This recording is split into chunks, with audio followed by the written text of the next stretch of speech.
Birmingham, 11th of May, 1985. A wall collapses at St Andrews during the final match of the season. A 15-year-old boy named Ian Hambridge lies crushed beneath the rubble, whilst violence rages around him. He will not survive. 90 police officers will be injured before the day ends. A fire at Bradford that same afternoon kills 56 more. English football has become a killing field, and nobody knows how to stop the bleeding. This is the story of the era when following your team could cost you your life. Match days transformed towns into places where normal rules did not apply. From mid-morning, groups of lads appeared on trains and coaches, scarves hidden, intentions clear.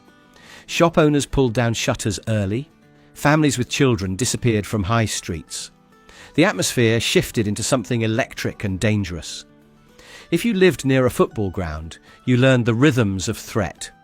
You knew which pubs belonged to which firms, which routes the away fans would take, which streets would see trouble.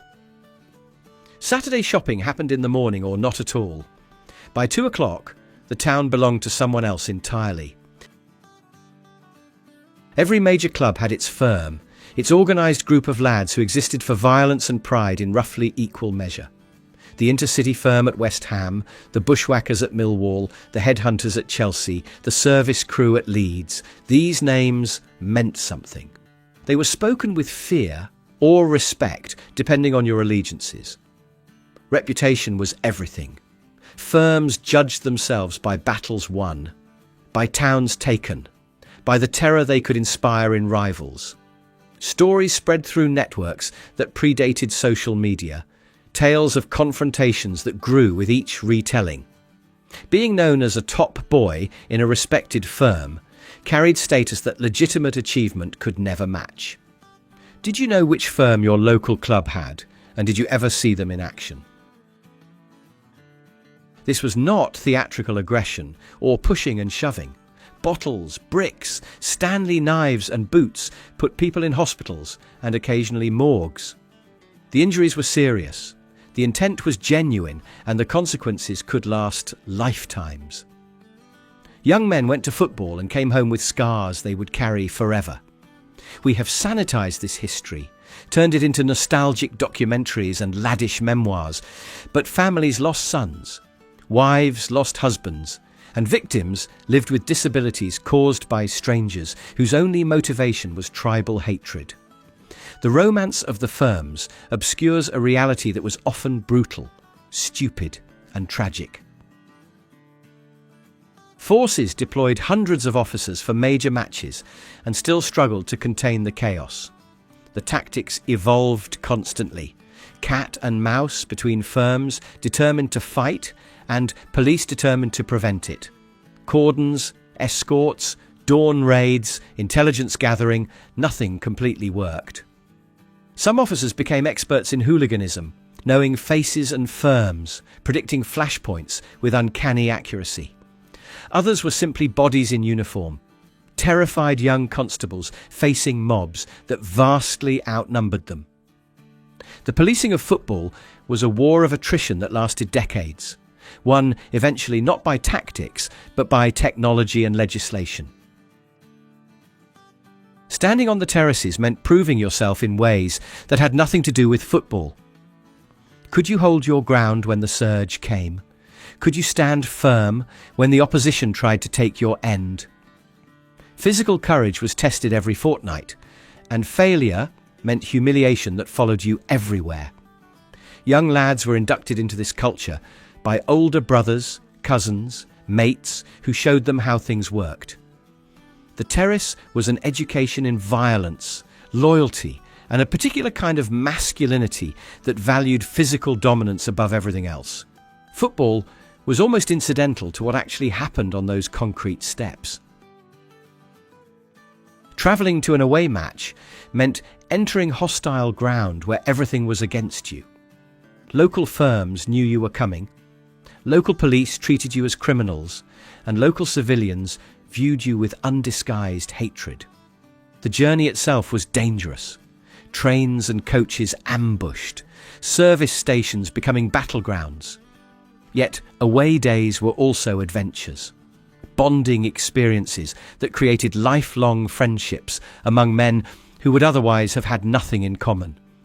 The shared danger, the shared purpose, the shared identity as outsiders in hostile territory forged connections stronger than ordinary friendship.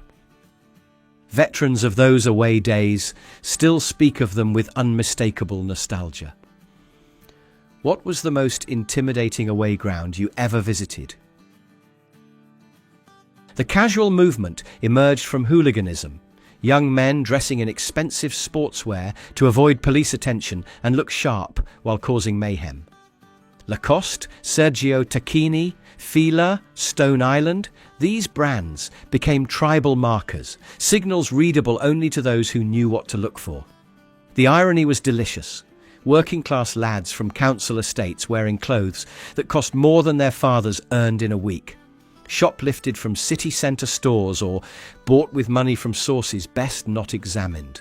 Fashion and violence intertwined until you could identify a firm member by his trainers and his jacket. Football chanting was folk art, created by people who would never visit a gallery. Obscene, clever, cruel, and occasionally genuinely witty. The songs that rose from terraces captured something real about working-class culture. The best chants spread nationwide. The worst were too offensive to repeat anywhere except among those who were there. Rival fans engaged in verbal warfare as intense as the physical kind. Mocking deaths, disasters, tragedies, nothing was off limits, nothing was too cruel. The chants were designed to wound, to provoke, to establish dominance through words before fists became necessary. Singing together created unity. Singing at enemies created war. Every town had pubs that belonged to specific firms, establishments where strangers asking the wrong questions received answers delivered with fists.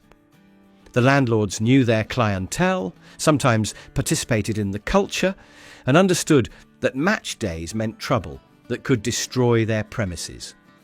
Walking into the wrong pub, wearing the wrong colours, was genuine danger, not social awkwardness. Mistakes were punished immediately and severely. Locals knew which doors to avoid, which streets to walk around, which establishments welcomed outsiders, and which would hospitalise them. The geography of violence was learned young and remembered forever. British Rail on Saturday afternoons was a war zone with tickets. Football specials carried away fans in conditions designed to contain rather than comfort, but regular services were worse. Firms travelled on scheduled trains, mixing with ordinary passengers who learned quickly to move carriages. The violence on trains was confined and therefore intense.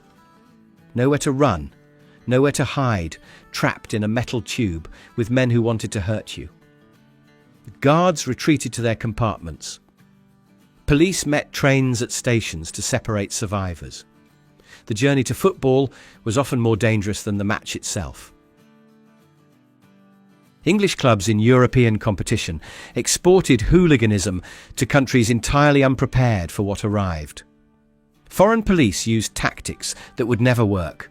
Foreign fans expected football supporters rather than invading armies, and foreign cities discovered their centres transformed into battlegrounds. Then came Heysel, 29th of May, 1985.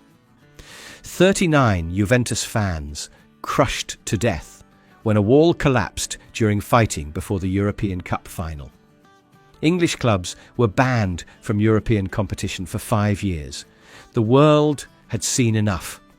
English football had become an international disgrace that shamed an entire nation. Margaret Thatcher loathed football and considered its fans barely human. But even she recognised that hooliganism had become a national emergency requiring serious response. Identity cards were proposed, CCTV expanded, legislation strengthened, and the police were given powers that civil liberties groups found alarming. the Football Spectators Act, the Football Offences Act, banning orders that prevented travel abroad, dawn raids that dismantled firm leadership. The state decided to crush hooliganism with the same determination it had applied to the miners. The firms found themselves facing not rival fans, but the full apparatus of government. Do you remember when the crackdown began to work? After Hillsborough, standing terraces were abolished and all-seater stadiums became mandatory. This was about safety after a crush that killed 97, but it also destroyed the environment in which hooliganism thrived. The terraces were gone, and with them the surges, the invasions, the taking of ends. Ticket prices rose, crowds changed, and football became entertainment rather than tribal ritual. The working-class lads who had filled the terraces were priced out, replaced by families and tourists who wanted spectacle without threat. The firms did not disappear overnight, but their natural habitat had been demolished. The top boys of the 70s and 80s are pensioners now, men with grandchildren who cannot imagine what their grandfathers did on Saturday afternoons. Some wrote books, some appeared in documentaries, some prefer to forget entirely. The glory days they remember are also the days when people died. Reunions happen occasionally, aging men meeting in pubs to remember battles fought decades ago. The bodies that once charged across pitches now struggle with stares. The faces that once terrified now show only the softness of age. Time has defeated every firm more thoroughly than any rival ever could. Hooliganism declined, but never vanished entirely. Organised firms still exist, still fight, still travel to away matches looking for trouble. The battles are rarer, the police are smarter, and the consequences are more severe. But the instinct that created the firms survives in every generation. Social media has changed how firms operate. Phones have made organisation easier and detection simpler. The casual violence of the old days is harder to achieve, but not impossible. Every few years, footage emerges of mass brawls that prove the old ways have not been forgotten. The disease went into remission, but nobody has found a cure. Those decades left scars on English football that have never fully healed. Real people died, real families were destroyed, and real communities were terrorised by young men whose only purpose was violence wrapped in club colours. Were you there during the years when the firms ruled? Did you witness the violence, participate in it, or hide from it? Tell us below, because this history belongs to everyone who lived through it, whether they were running towards the trouble or running away.